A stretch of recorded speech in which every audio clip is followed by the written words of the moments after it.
All right, so recording is on, and welcome everybody. It's so good to have you here on this Tuesday afternoon. And today we are curious about alternative reality games, also known as ARG. So, the beauty about this series, Curious About, is that we are all curious about. So, this is something that we've thought about, we've talked about, but we have not really done a complete deep dive on it quite yet. So, we are here to all learn together about this, to have a really great open discussion, and to really talk about what it is because it's becoming very popular in education. Hi, Mimi. Okay, so I want to take a moment to introduce my team. So my name's Alicia Gallegos Butters, and I have the pleasure of being the Director of Educational Technology. My co-host today is Miss Carrie Lane, and Carrie Lane is going to be jumping in. And when I get caught up on something and I'm like, I don't know the answer to that. Carrie always knows the answer to it. So she will be jumping into that. Jessica Sierra is another person in our team. She is our TOSA. So some of you know her well. Mimi knows her well. Eric knows her well. She has spent her career in our juvenile court and community schools, but we now have the pleasure of working day in and day out with Jessica. Pamela Rabin is our coordinator. And Pamela, many of you know her. She's kind of a mainstay staple in educational technology here in San Diego County. And a little secret, Pam probably finished her dissertation last night. So if you happen to see Pam or have her email, you might want to send her congratulations for that because starting in a couple weeks, she's going to be Dr. Raven. And lastly is Chris Garcia, and Chris is the newest member of our ed tech team. He works on esports, and he does quite a bit of work with our Monarch students. So that is our team rounded out. I also want to bring to your attention that we still have PDs left this year. So if you click on that link in the slide deck, it'll take you to our Ed Tech page. And on our Ed Tech page, you will get to our resources. This page is also very important because as you can see, everything that we have done this past year is it has the PowerPoint or the slide deck and the video. So we archive everything that we do. So if you wanted to find out about something and you weren't able to do it, you just have to come here and you can rewatch the video. It is all on the YouTube video, our YouTube page. But I do want to bring up a couple things that we have coming up on this week. On Thursday, we have our accessibility, and this is unveiling cutting edge new apps for accessibility. So our Carrie Lane is going to be doing that. We also have in April. April's a really light day because we know it's spring break for everybody at different times, but we have a drone day. And then we have another ed or accessibility day. We're also going to probably bringing in our lawyers to talk about ed law. We don't know if that's going to be in May or we might push it into next year because we know May is hard for you. So there is our offerings in a nutshell. Let me go back. Okay. Now, today what we're going to do is we have some objectives. We basically have three objectives to get through today. So we want to learn what an ARG is and kind of see examples in education. So that is our first objective. Our next one is we want to explore the steps to create it. So I want you to start thinking about how you would create this at your school, but also if you wanted to maybe even do it in a classroom. And then identify where AI can help because a lot of people are very kind of they weary or leery of AI, but this is a case that it helps a lot, and we'll talk about that. And then we'll have different escape rooms and resources that you can use. So that is our objective today. Okay, so what is it? And that is something that I really had to explore because I had no idea what it was. I was like, it sounds really hard and it sounds really different. But what it is it's an interactive story. And so it's actually a story that's in the real world. So it's a story that you create using technology. So that's where that ed tech spin comes in. So you could either go really high tech or you could go low tech, and we'll talk about both ways. It allows your students or your players to also solve a puzzle. So how many of you, and let's just see a show of hands, or you can unmute yourself. How many of you really like escape rooms? Some of us. How many of you have never done an escape room? Some of us have never done escape rooms either. But, oh, I see somebody has their celebration on. There's some thumbs going up. So there's people there. I knew, Mimi, you would like it. So there's people that are like, yeah, I like escape I'm rooms. terrible at it though. I can never get out. That's okay. That's okay. Because it's the fun. It's working with It's the people. collaboration is fun. The collaboration is fun. And especially if you're an adult and you're doing them with a bunch of adults, sometimes it's kind of fun because, sometimes drinks are involved or whatever. But that's an adult one. We're doing a school one. And as we know, we can't have any of that on the school grounds. So this is a puzzle. So it's a puzzle that you can get your entire school into, and it can be a really fun thing. And right now, it's all about really promoting our schools. And the more things that we do that are both academic and fun are good. Nobody's gonna be upset if you're doing something academic and fun. Okay, so what's really cool about this is that the players, or we're going to say the students, your students will interact with real locations, real websites, and maybe even like phone calls or locks or computers. So it's really a hands-on activity. The creators, so typically teachers are creators, but if you wanted your students to do that, you're creating like videos or blogs or any other type of media that can, where you can create clues. And for those of you that are really kind of creative types, that's super, super fun. And we'll give you lots of examples of what that looks like. And then those of you, like I'm super social, and I like to hang out with people. And so this is a good thing for me because I get to collaborate with people. I get to kind of figure things out. Sometimes I can be a leader, sometimes I can be in the back seat. It's just one of those fun things that you can do with a group of people. So schools really like to do these when they do them successfully because students are working with each other. Okay, so am I piquing your interest? Are you all like, what is this now? I'm kind of interested in it because it's still kind of ambiguous at this point. But don't forget, if you have questions, ask questions. Okay.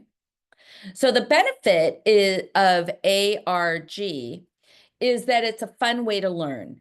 And you can do an event or a subject matter, but it makes it fun.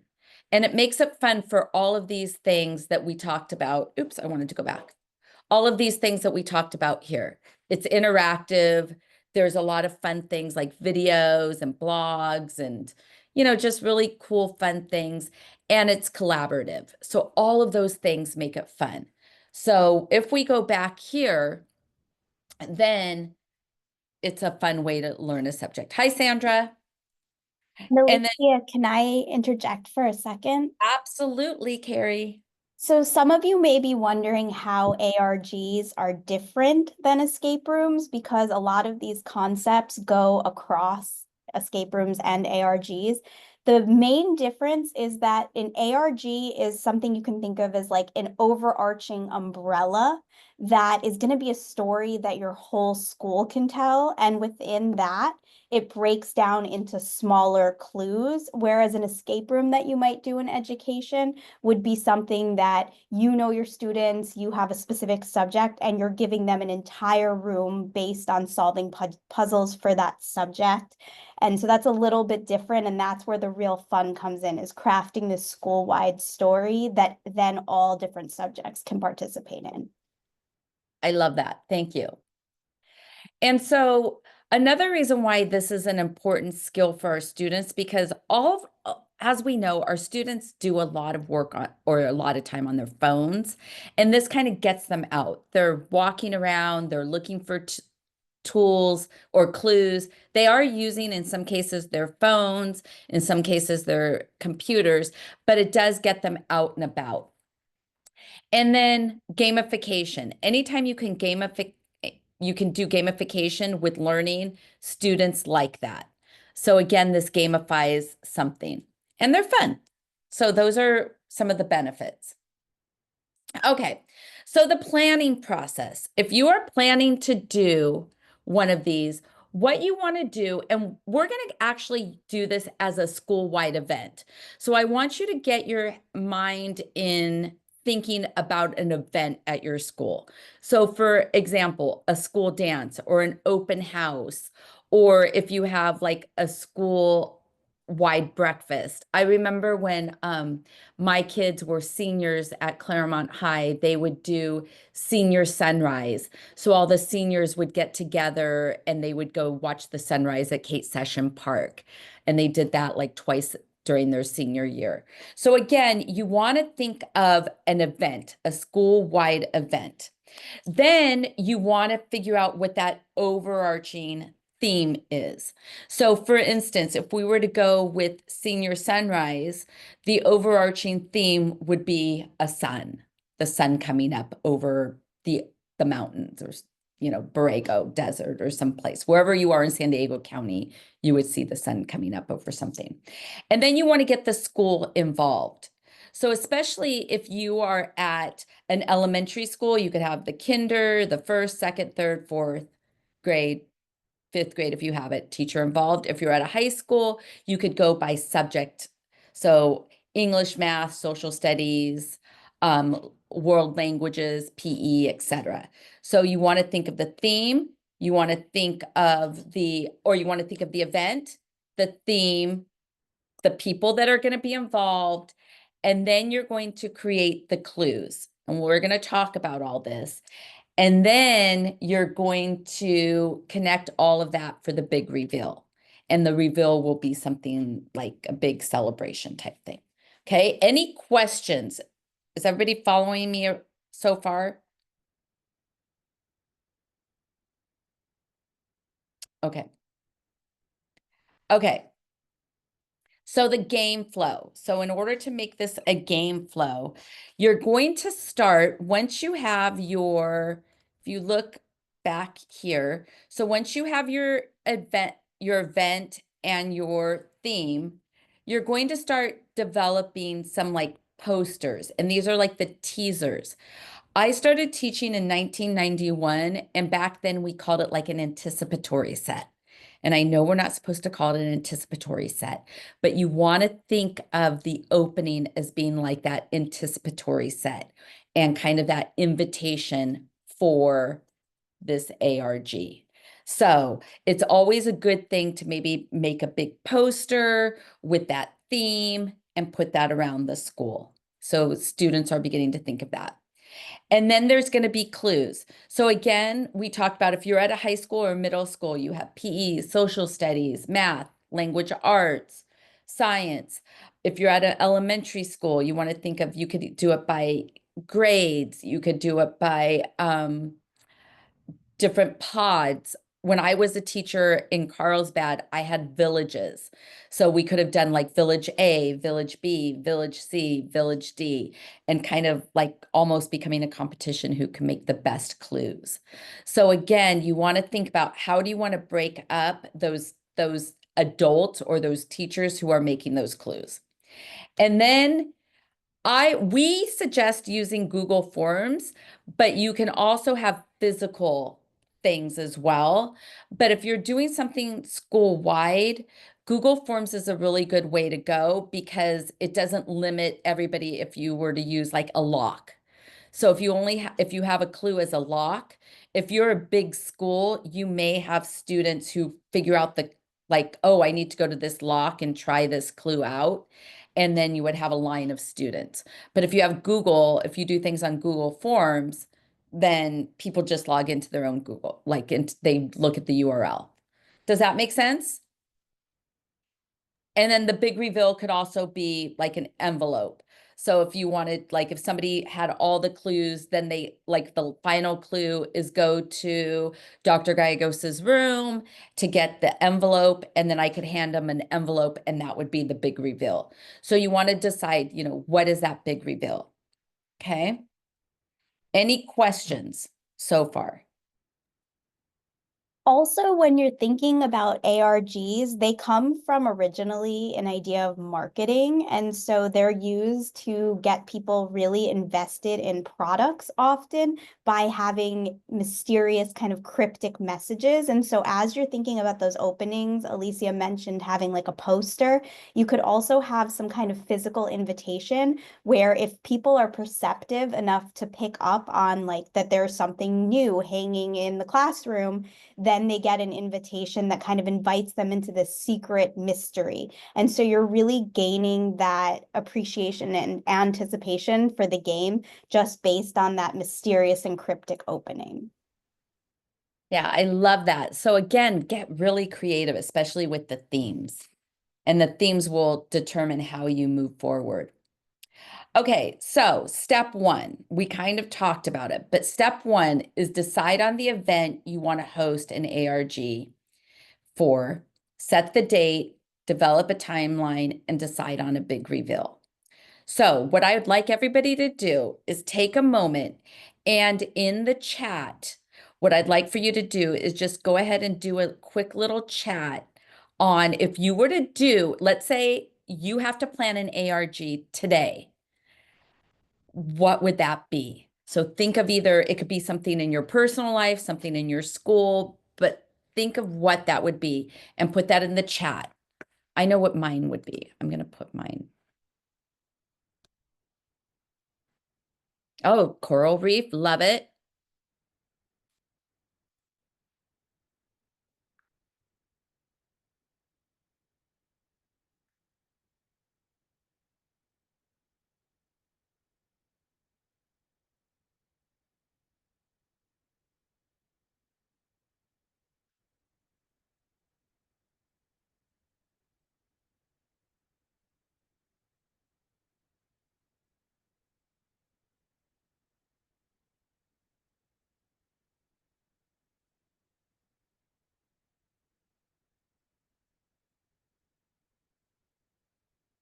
Okay, Congress, travel tour group, I love it. Design jam, circus theme, good mock. Okay, springtime, Amazon jungle, college sign. I love college signing day. That is a good one. The coral reef, circus theme. Okay, nature theme, awesome. Okay, so again, if you're doing like that theme, what exactly is it that you are going to be revealing? So for instance, let me explain. The one that is the college signing day is a really great one because that's something that, especially in high schools, students get really excited about, they think about, and you're building up to that event of the college signing day, which I believe is, what is it, April 20th or something like that. I can't remember what day they have to have everything signed, but it becomes an event at school. And so students, like, they get excited, it's something that you're building towards. So if you were to say springtime could also be one because springtime happens on March 21st. So there's a date that it happens. If you're doing a mock Congress, then it would be you're building up to the day that you have the Congress in session, Do you see what I mean? So by just saying coral reef, what is it about the coral reef? Are you doing a session like where you guys all go visit the coral reef and you're building up to that? Is it something where the whole school is going to be participating in creating a brand new coral reef around their school, like a fake coral reef? So you're building up to an event. That I think is important to note. So like I think for me, I would want to do something. So I would want mine to be at a larger scale, and I would want it to be some of the donors across San Diego County. And I would want it to, I would place things at their place of business or maybe in their neighborhoods to let them know that we're going to be doing a huge gala here. And we're building them up for a big gala.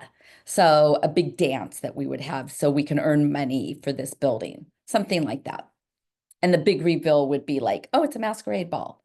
I don't know, something like that. So does everybody kind of understand? So your theme, your thought is you're coming up with an event.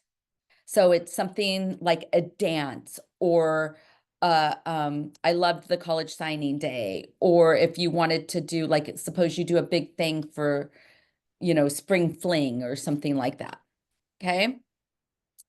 All right, let me just check the chat real quick to see if there's any other. Yeah, I think you could also do one for a guest, the teacher or staff member. That would work too. A zoo field trip, absolutely. All of those are really, really good. Okay. Alex, I'm gonna go ahead and mute you. Okay. All right, now, so our event that we're going to do is we're doing a school dance and the theme is Under the Sea. And we're pretending we as the staff know that, we as the teachers know that, but we haven't revealed that theme to the students yet. Okay? So, it's going to be our homecoming dance and it's October 10th. So notice there's an event and there is a date. Okay. And the big reveal is going to be the theme of the homecoming dance. So that's the big reveal. For those of you like me who have been out of high school for a very long time, the dance themes were really important. So everybody loved them. Like, yes, dance themes were important. Okay, so we do have a document also that we're going to share with you that you'll be able to use for this. But again, it's an event that has a date and a theme that you're going to, or the big reveal. So those are the three things you want to think of. Okay, so with that said, are any of you rethinking the things that you put on the chat? Probably. But that's okay. We're all curious about this. We're all learning. And isn't this picture great that we have on this slide deck? Believe it or not, that was created in AI. Okay, so step 2, it's the theme and the teaser or the invitation. So this is where you start getting people excited. For those of us that were teachers many years ago, this is like the anticipatory set for you, okay? So this theme provides teachers with something that they will connect to their clues. So you'll see our theme is Under the Sea. So we all need to be thinking about Under the Sea. And we're going to talk about what is that going to be that every poster or every clue will have this theme. So students won't get confused and think that like, say a leaf is the clue or something random is the clue. So it's all connecting by an icon. Okay. And then you're going to make that teaser invitation. So let me give you an example. This is the icon we decided on. And the icon is a very, very cute crab because Under the Sea crab. So the theme, the icon, and then the teaser poster. The posters will always have crabs on them. So that's how students will now know this is part of this ARG because it has a crab. Any questions about that? And Alicia, just to point out with the crabs or with whatever your icon is, since you are going to have different grade levels or different subjects, what we recommend is potentially having one icon, but then allowing the different subjects to pick a different version of that. So for example, the blue crab was our icon for, I believe, PE, but then we have a red crab for math and an orange crab for language arts. And so that way the kids can all see that there's a unifying factor, but that there are specific smaller puzzles going on within. Love that. Love that. Okay, and then you're going to create the invitation. So we have an example of that for you. Okay, so this is our example. So this is a big poster that is hanging up around the school, and you'll see there is a QR code on that poster. And when you click on that QR code, you're going to get the invitation. And here is the invitation. So go ahead and take a moment to read that invitation.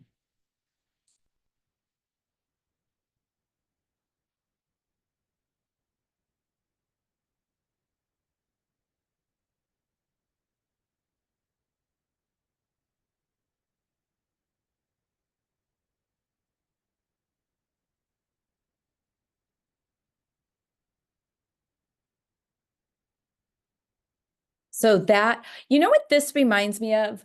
How many of you have been to Disneyland and then somebody like I don't know how old I was when somebody told me that there's hidden Mickeys every place and you only know that if you have that keen eye. So it's kind of like that. So again, these are hiding in plain sight, but students now have this challenge.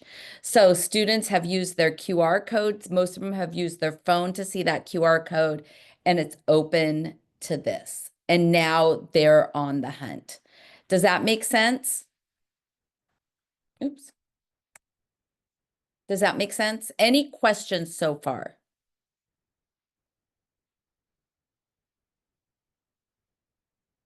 Give me a moment to give me a thumbs up and let me know if you're with me on this.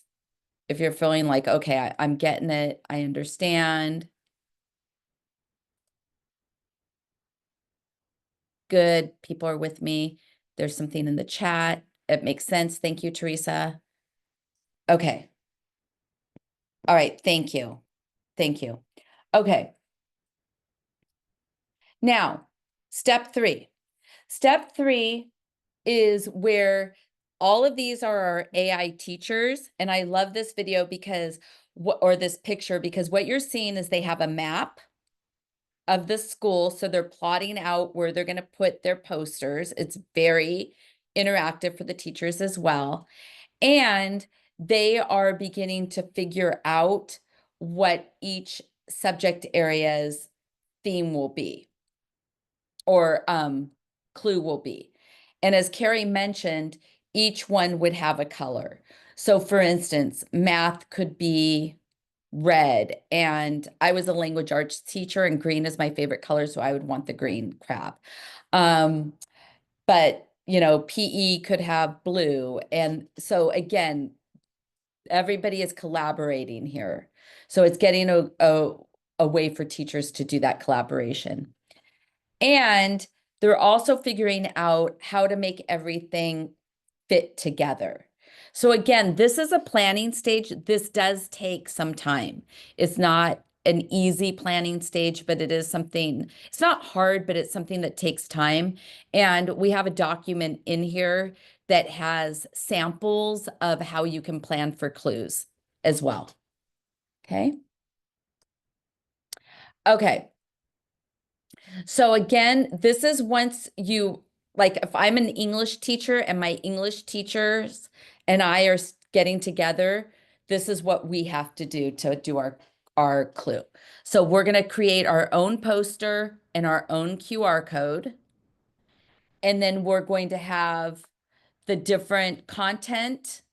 So what the clue is. So again, this QR code poster cards, this goes back to this. So it had the QR code in the poster, and then this was the card. So again, if you look, You have your QR, your poster, your QR, and then you have like what's inside, what's the clue that they're going to get. Okay. And then the content. And then they solve whatever puzzles in there. And they can solve it. And then again, they could either do it as a Google form, which we suggest, because you don't want a bunch of kids running to your classroom. I've solved the puzzle. I solved the puzzle. And then you're like working on giving everybody an envelope, or Google's the easiest way to go. But you could do envelope, in person, website, video link. Okay. So those are the things. Once they have that clue, they hang on to it. Once they that reveal. Any questions about that? Okay. Now, here's some examples of creating the clues. And if you come here, Carrie has done a great job putting this document together. And on this document, it goes over the different types of clues you can use. So she has clues with video and timestamp. Those of you who have done escape rooms a lot have, you know this one. It's like you watch a video and every time they say a word, say like crab or octopus or mermaid, the students would look at the time. So let's say they say octopus at 4 minutes, 20 seconds. The students would write that down. Or let's say they say crab at 5 minutes, 10 seconds. Students would write that down. So what you want to do is that would be an example of a timestamp one, which is a really good one. And that one's kind of easy for students to find. And you can make those. She's giving you different tools where you can learn how to make those. The other one is an audio. So an audio could be, you could ask them to listen to a portion of a book, or you could have them listen to a song. And in the song, if they say something about the ocean, you could have them write how many times they say ocean. So there's lots of different ways that you could do it. So that's an audio. And then again, she gives you some tools. You could also do puzzles, and she gives you a lot of puzzles, which is good. So again, those are ways you could create clues, and then maps, text modifications, mock media and documentation, math. I mean, she gives you a lot here. So there's a lot of options for you to create clues. Any questions about that? Anybody have a favorite clue, like a favorite type of clue that they've done in escape rooms? You can share it. You can unmute yourself, or you can put it in the chat.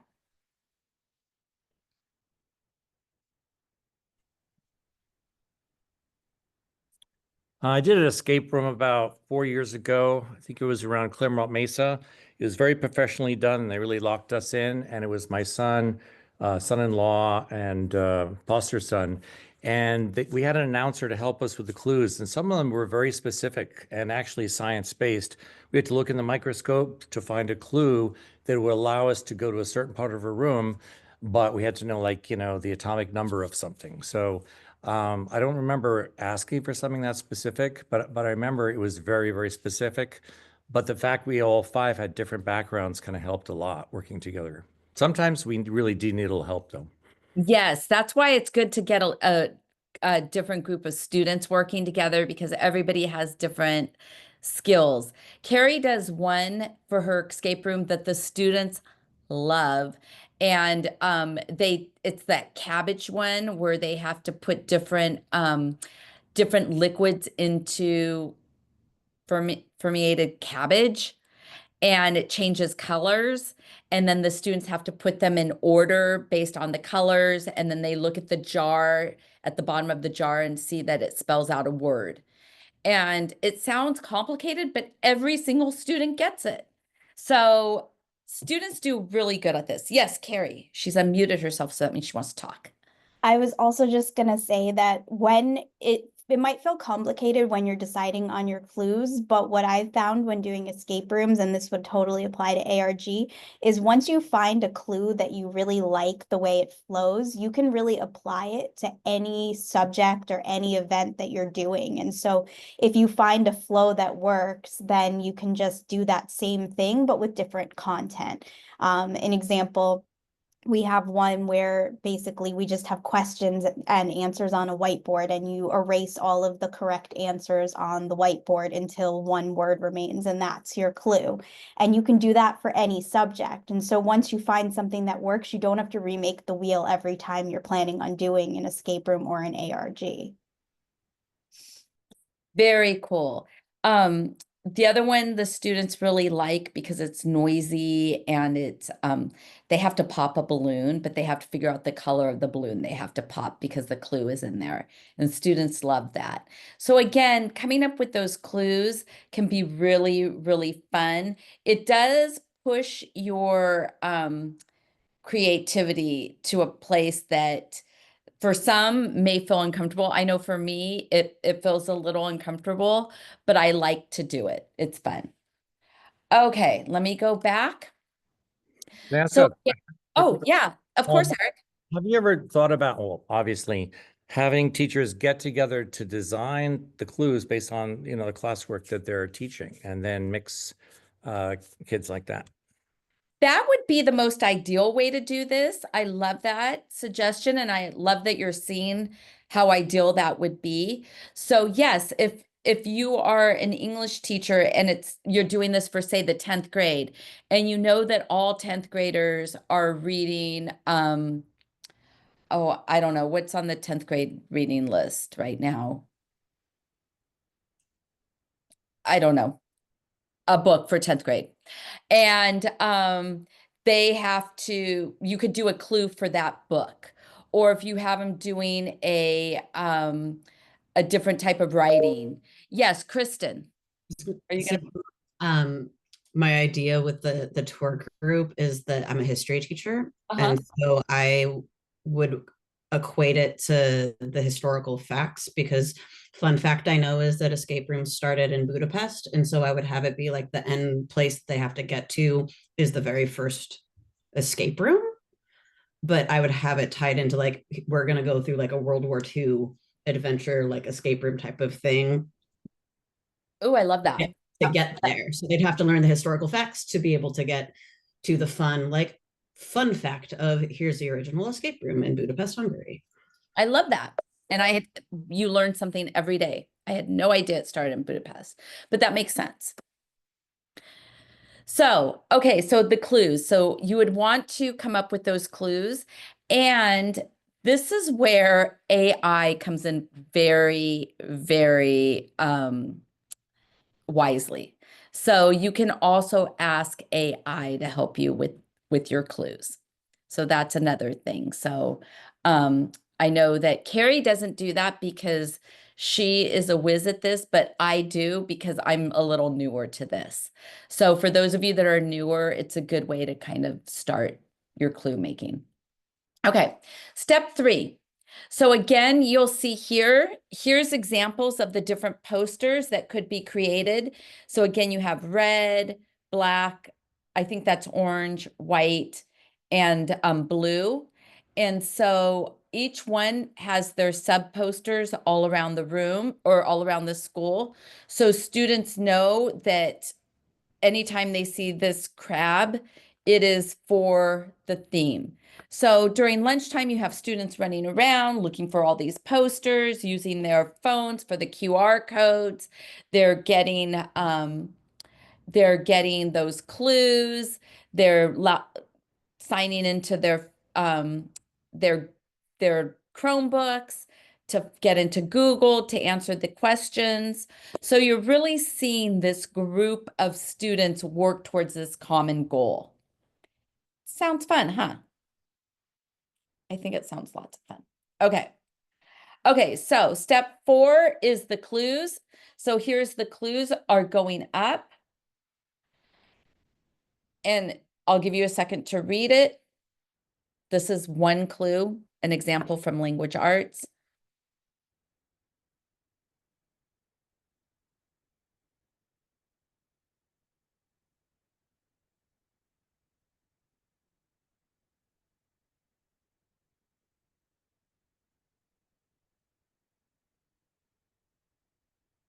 Okay, so what you're doing is for this particular clue, you have to put all of these paragraphs into order to make a story.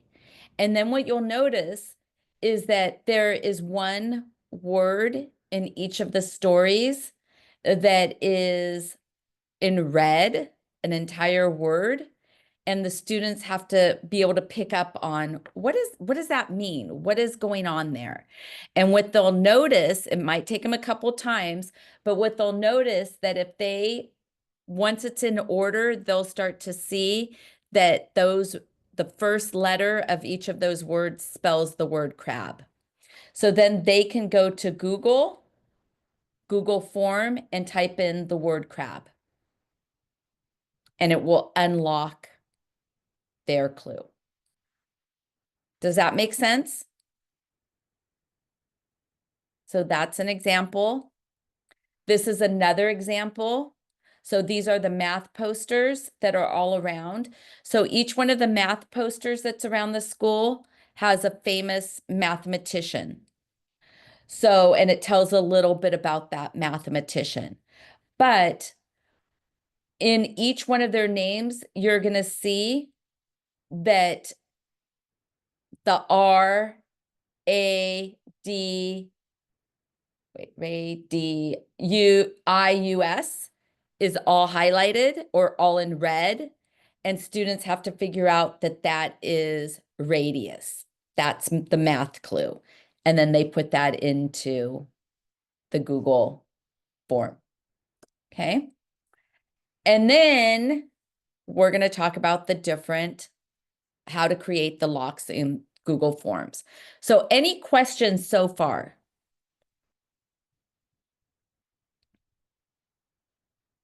Everybody feel good? Everybody understanding? Okay, I'm just going to give you a really quick show of how to do this, how to create a lock in Google form. So here I am in a Google form. And here I say, this is going to be a 5-word answer. Okay, so I'm making this a short answer right here. So let me create a new one. So I'm going to make this a 5-letter. Oh, that shouldn't be word. That should have been letter. I'm going to delete that. Okay, 5-letter answer. Okay, so I know it's going to be, or actually I make it 4 so I can put in the word crab. Oops. 4-letter answer. So that's going to be for one of the clues. Then what I'm going to do is I'm going to make that a required answer, and I'm going to come and I'm going to make this a short answer. So it needs, if you have it on anything else besides short answer or paragraph, it's not going to work. So you wanted a short answer.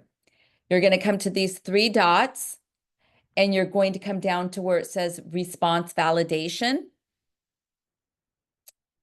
And then here it brings this up. So let me show you that again. So I'm going to come here to response validation. If that response validation is not clicked, that does not come up. But when I come here, it's clicked and it comes up.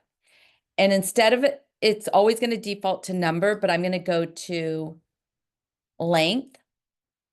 Maximum character count is going to be 4. And then if they get it wrong, so it's custom error, I could put please try again. Okay. So what I have done is I've created a lock. So when a student comes in, it has to be 4 characters. Does that make sense? And if it's not, then they have to try again. Any questions about that? So that is how you create. Then you can also make it so it's kind of a test.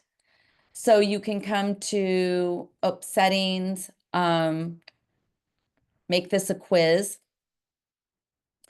And then you can, let's see, correct answer. in responses. Carrie, can I have it directly say crab in here? So in you would actually have it say crab in the question. It would be text contains. So instead of length, that one would be if you wanted to have a character one, but if you want it to be specifically for crab, it would be text contains crab.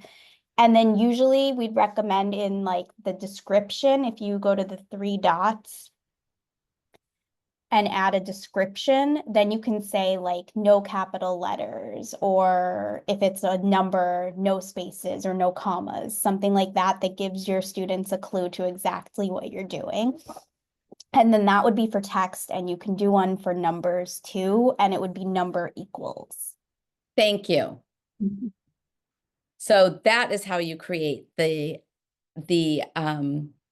locks in Google. Okay, how's everybody so far? We have about 12 more minutes. Alicia, can you also show settings for a second? Yes.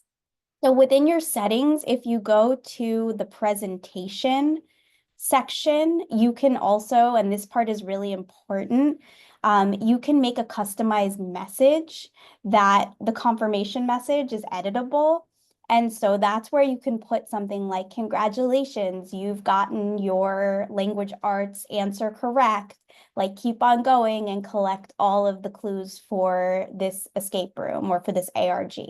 So this is where you you have your validation to make sure the kids write the right answer, and then you encourage them to move on to the next clue, and you keep doing that until they've collected them all. Awesome. Thank you, Carrie. Okay, so moving on. Okay, so these are, we showed you how to do these, but you can also use other types of locks.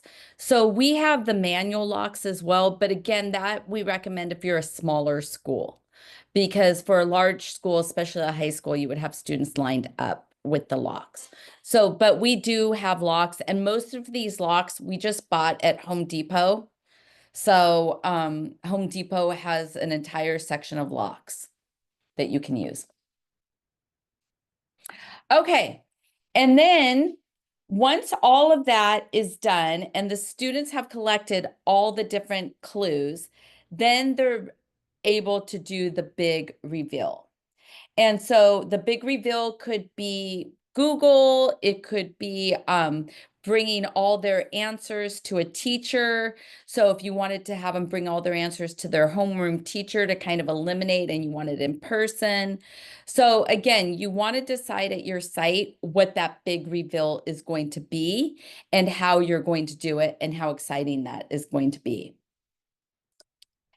And then lastly is the big reveal. And so in this case, the students all receive some prop for Under the Sea. So they could get like a little like crab keychain, or they could get like, you know, something that goes in the photo booth, like starfish sunglasses or something like that, that they could have fun with for the school dance.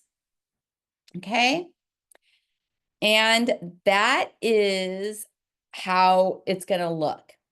Now, this is how you could use it with AI. So using it with AI, it comes in really helpful where you could go to any of those AI. We always recommend Magic School because it's one that's made for schools, but you could use any type of AI that you feel comfortable with. And you can always ask that AI to help you create the poster or the questions or the answers, or even help you with the theme. And so in another one of our AI courses, Carrie has a document called There's an AI for That.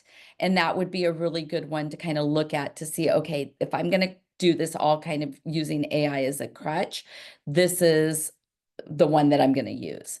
So again, AI is a really good way to help you.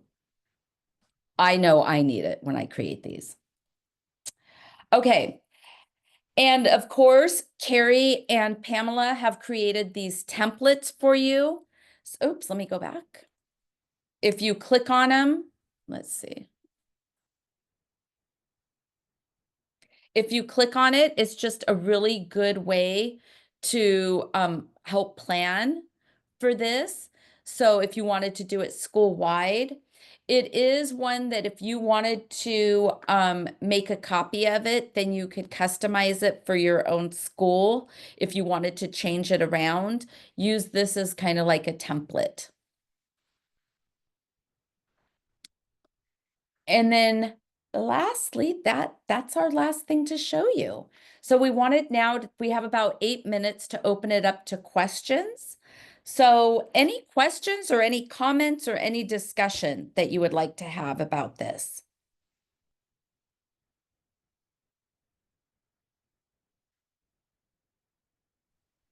I just want to say that this sounds really intriguing to me. I'm a special education teacher, and I know one of the biggest challenges for me is trying to get the kids motivated to do things. I don't know that I could do this at a giant scale for a whole school, but it would be, I would love to explore this more and see how I can get my students, hooked on this so they can work together. Plus, learn more effectively because they love games. I know that's all I hear. What I do the weekend, I played video games.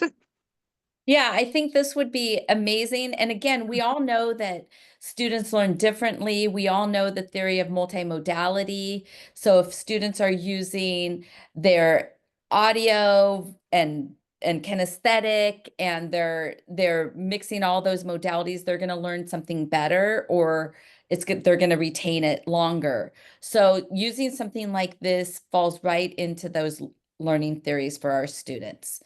So With thank you, without Julie.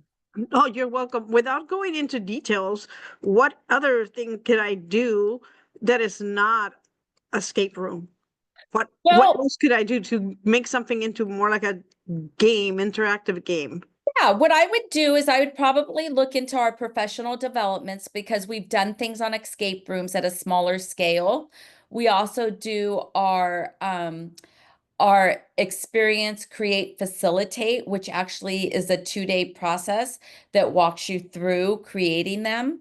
So I would encourage you to go to that document that we showed you at the beginning of the class to see what we have to offer. We offer so much for our teachers in professional development. Yeah, I think I've been to pretty much all of your sessions thus far, Hey, last good, year and good. this year. So thank you so Awesome. much. You're Appreciate it. welcome. You're welcome. Any other questions about our session here?